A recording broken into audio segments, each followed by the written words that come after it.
This is a long-awaited review. Ever since the Tesla came out, we have been dying to review one, and finally, we have the opportunity. Tesla kind of took the automotive industry by storm. Their approach to building cars is more akin to a tech company like Apple than companies that have been around for hundreds of years with their typical manufacturing process. They don't use dealerships, and of course, they're all electric, don't look like a cheese wedge, and are, and in some cases, extremely, extremely fast. So the model here we're driving is the 2015 Model S 85D. So the number 85 stands for 85 kilowatts. D is the dual motor. You'll notice it's missing P, so it's not the crazy all-out performance model. This one will still has 422 horsepower, which is not bad. Quite a bit. And because of the nature of electric motors, you get max torque at 0 RPM. Oh, wow. Whoa. Wow. And it does 60 in 4.2 seconds. Oh, that was sweet. That feels faster than 4.2. Wow. This is actually my first time ever in a Tesla while moving. Oh, awesome. So interesting with the driving experience.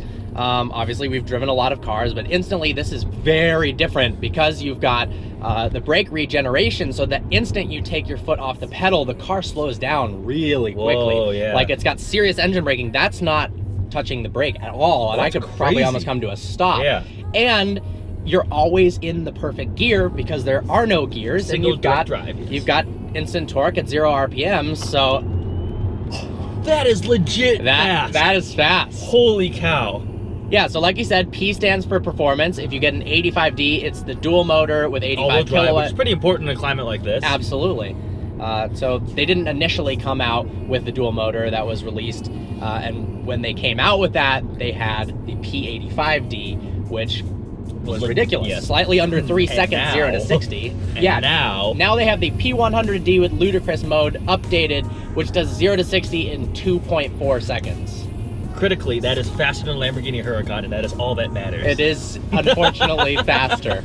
I'm sure after 60, another characteristic of electric motors is they kind of burn out. They're optimized for lower speeds as of the technology right now. So when you step on the gas at 100 miles an hour, it's gonna get destroyed by a car that has a similar quarter-mile time or 0 to 60 time. But off the line, my God, from a standstill, is this thing good. I can't imagine like a P100D. It's pretty nuts. This feels pretty intense. I've been in a P90D, not the 100, but it was pretty, like, the 0 to 30 is faster than anything I've ever experienced. So we're coming up on a stop sign here. Okay. It's got a lot of features that are very similar to Mercedes.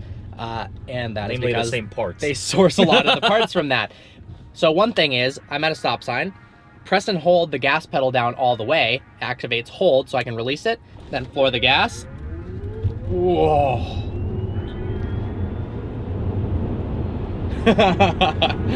That's cool. Fun. It makes an interesting noise too. It's just like a futuristic. Yeah, this is. The stock to select it into drive is mounted on the steering column. Came from an E-Class. It's literally a Mercedes part. I recognize the window controls on the side as well as the mirrors. That's also from a Mercedes. So kind of talking the interior, it is extremely clean and simple, but bordering upon too Spartan. It's very basic. It is sort of dominated by that giant 17-inch touchscreen, which is impressive. It's beautiful. It reacts pretty quickly. The configurations and the graphics are amazing. Yeah. And it's huge. But if you look at the door, there's a window switch and a door handle. That is it. There's not a cup holder. There's a little sculpted armrest. Not a button for unlocking. There's literally nothing on this entire door panel. And this car is spec'd. It's fully optioned other than, I think, the rear child seat or rear-facing seats. Yeah, you can have 7 people in this car. 5 here and 2 in the back if you want. And it's 106. It's 106. So think about some of the cars we've driven for that money, and the interior. Yes. A lot better than this. It is very usable because of the lack of a transmission and the way the batteries and everything are packaged. There's just giant space right in the middle here. And you're driving so aggressively I can't actually talk about the car. With these sunroofs, which are gorgeous, you also get an extra few inches of headroom, which is really nice. The owner had a loaner car that didn't have that, and he was really frustrated with the lack of headroom. The car drives well. It accelerates at a very impressive rate. the steering is decent. You've got different modes, comfort, sport, and standard, but it's still a really heavy car. 4,600 pounds. 4,800. Yeah, they get the dual motors. So it changes directions well. It corners relatively flat, but it's not something like a Porsche Panamera. So this has the air suspension, so it's got, you can change the ride height from low, standard, high, and very high. I think they ran out of... Yeah, let's not put it at very high. And then, you can jack up, adjust speed, automatic lowering as you're increasing your speed. I mean, this has a lot of cool technology. There's so much customizability in the main screen here, and it looks beautiful as well. It's not just a button to change the ride height. You get a picture of the car. Oh my God, that's cool. It's a scrolling... Oh, it's cold. Yep, it's too cold. Close it. Close it. Ah! Close. That's cool. Yeah, it's a scrolling bar. Oh. Why is it stuck at 40? Close. Okay, it's closed. Cold weather, the heated seat displays, all 3 seats in the back are heated, steering wheel's heated. It does have luxury car features. Absolutely. So let's talk about other things that come along with a Tesla. Obviously, it's electric. You have no money spent on gas. The MPGe is obviously really high. Supercharging. It is an awesome feature that currently is free for all Tesla owners. But will not be for that much longer. Yeah, that is very true. And you can charge your car to 50% battery in just 20 minutes. Correct. You are used to, with a gasoline engine, being able to fill your car in 2 minutes. So 20 is something you really need to schedule That's still around. pretty dang good compared to what older electric cars have to deal with. Absolutely. And again, like Parker said, it's free. And the network, Tesla's built a massive network of these superchargers. Yes, distribution varies depending where you live. If you're in California, there's a ton more than if you live in Iowa, because if you live in Iowa, you're kind of screwed either way. But there is... What? People have I'm driven... sorry, everyone in Ohio who are subscribers. I said Iowa.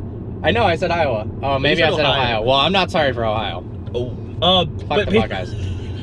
People have driven across the country from like New York to LA using only the supercharger network. There is a trip planner app essential that lets you route your trip in accordance to the superchargers available. So, are you trusting out Autopilot? Yeah, I'm doing Autopilot. Keep going with your... No, I want to watch this. All right, so I've activated Autopilot. You activate it in a very similar way as Mercedes Distronic Plus by pulling back a stalk that's below the turning indicator. It shows me the Model S inside the lanes. There's 2 blue lines on either side. Graphics are amazing. Interestingly, it restricted me to 40 miles an hour. I'm not sure what the deal there was, but it's working. Oh, maybe because the speed limit is 35. So it won't let you go more than 5 over the speed limit? That's dumb. The speed limit is 35 allegedly. Auto steer, speed restricted. Oh. So this is working really well. Usually cars that have lane keep assist, they're good on the freeway because the lines are consistent and you don't have tight radius turns. But this has gaps in the lines for driveways and turnoffs, and it's still doing quite usually well. And what I've discovered of lane keep assist cars, they kind of drive like you're drunk. They like go from one end, it's like, oh, there's a lane here, I gotta go back this way, and they overcorrect. You kind of just keep weaving back and forth in the lane. Honestly, it's kind of a self-conscious thing. I'm afraid to use it on my car sometimes because it weaves from side to side, and that doesn't look good, especially if it's a Friday night and you're just trying to take a relaxing drive home, and I'm not trying to get pulled over. This is the key. Key is nice. It's very cool. It's a little Tesla. I like. You can unlock it, and how does it? I don't know how it works actually. It's a little plasticky, and by that I mean the entire thing is plastic, so it's a lot plasticky. But, it's cool. It looks like a Tesla. It definitely is very cool. How can you hate that? I like keys shaped like the cars. Yeah, like Pagani's. Yes, I do like that one. So in terms of range and performance, it does have some downsides, namely it gets the maximum range pretty much only in optimal conditions. Correct. If you go up and down hills or you drive on the freeway a lot, this is very different than a gas car where your best miles per gallon might be 55 or 65 miles an hour. You're going to get the best equivalent fuel economy electric range in the city as opposed to on the highway. You're going to get less, and temperature is a big deal. It's cold right now, and batteries do not do well in the cold. When it's on like 32 degrees and under, he said he would noticeably lose 25 to 30% of his range, which is quite significant. Yeah.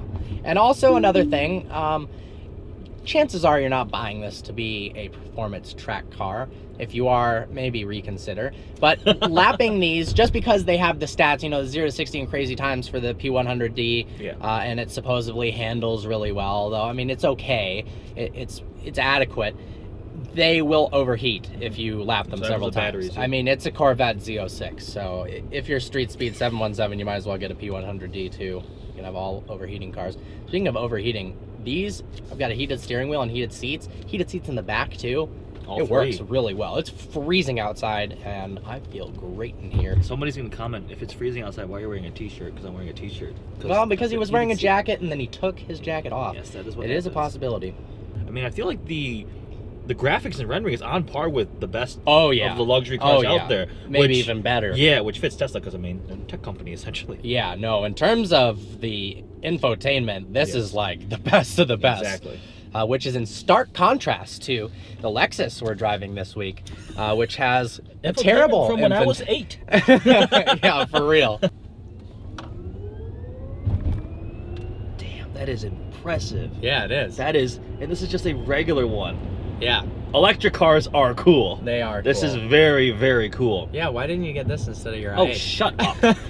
For the people who make that comment, this is a 4-door sedan. It's not a comparable not a comparison. 2-door sports car. One of the coolest things about the Tesla, is over-the-air updates, software updates. So again, this is a very technologically advanced vehicle, and they have enabled it to essentially be updated via Wi-Fi, and you leave it in your garage and they send updates that have included forward collision warning, adaptive cruise control, blind spot warning. They had to fix some recall issue where you never even had to take the car into the dealership. Yeah, or adding performance modes that make your car faster. That one's cool too. Yeah, so that's literally the manufacturer going, yeah, I'm all right with you tuning the car. Yeah. Let's make it more powerful. Let's do it over the router. Yeah, some fuel economy, but it's gonna work fuel better. Economy, electron economy,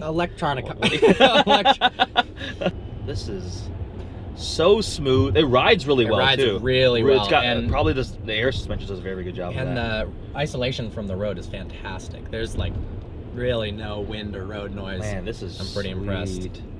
Wow. Wow. That's awesome. Yeah. After seeing what they did with the restyling of the front, they improved it a ton. I don't really like that circular black-looking penguin face. The thing is, I think the reason it did that penguin face was because people are so used to having a grille on their vehicle. Yeah. They didn't want to go so styling-wise. And the reason a grille exists is for airflow, because you have an engine up there in most cars. And then on the new one, they're like, wait a second, we don't have an engine. We don't need that. So they just sculpted the nose to be smooth, and I think it looks a lot better. It looks a lot better. I think they missed out on an opportunity when they were designing this vehicle to make it more futuristic and radical to fit what type of vehicle it was. They went a little too conventional because they didn't want, I don't know why they wanted to step too far out of the envelope or something. But, I mean, it was the world's first, like, pretty successful pure electric vehicle. They could have gone crazy. Like, look at what the Fisker Karma looks like. Yeah, so, I mean, the Fisker Karma was an epic failure in terms of quality control. Yeah. Oof. Yeah, that feels nice. But that was designed by Henrik Fisker. It looks absolutely incredible. I've never been a huge fan of the way these look. There's some wheel options that look really nice, and the front on the newer one looks fantastic. But overall, I mean, it's finally a decent looking, really good performing electric car as a very viable alternative for car enthusiasts to actually opt for an all-electric vehicle instead of an internal combustion engine. What are the compromises? Supercharging has made charging kind of not as big of an issue. Yeah. Some of these have legitimate range. It's fast. Like, this is not even the top of the end model. This is actually very fast. Practicality's got all of that. Usability. It is a great all-around car. I mean, I could see people cross-shopping this legitimately against Mercedes and Audis and stuff like that. Oh, of course. Yeah. I am extremely impressed. Think about how long Tesla's been around. Ignore the Roadster. That was such a low volume type of thing. And then you look at the number of orders for the Model 3 that came in on the first day. It was unbelievable. So it just kind of shows that Tesla's doing things really well, and people know about Teslas, and they respect it, and they're very interested in where they're going. And after driving this, I understand exactly why. Elon Musk is a genius. He is a genius. A genius is an understatement. Yeah. All right, so overall things we love about it. Center screen is awesome. The infotainment and the graphics are just It's out amazing. of this world. It's Clarity. better than any other car. The basically. color matches the paint on the displays of the little car. The doors Yeah. opening, like everything graphics wise is amazing. Technology, I mean, this car, you can use summon and it can drive itself into your garage. And they keep pushing it further and further. The new Model X, it can open the door on its own and close it on its own as you approach the car. And performance-wise, the torque off the line is insane. Yes. And even not off the line, it's awesome. 422 horsepower is quite a lot. Yes, it is. That's a good amount. Things we don't like, interior little could bit be boring much and better. cheaper, Exterior styling is a little bit boring. Yes. And depending upon your living situation, It could be annoying. It could be difficult based on location with charging this thing. Yes. So If you don't- it's not for everyone. Whereas anybody can go out and buy a gasoline car because, well, there's gas stations everywhere. But Yes. not everybody. Of course, this is really expensive, but pretend it wasn't. Not everybody can do that just purely based on the situation of where they're located, Yes. whether there's supercharger stations, whether their house can even have a power supply installed, Higher level of or charging, they're in an apartment complex that doesn't have the capability of that. I hope you found this video informative. We really liked this car. Yes. Please follow us on Instagram at Vehicle Virgins. The link is in the description below. Look forward to seeing you next video.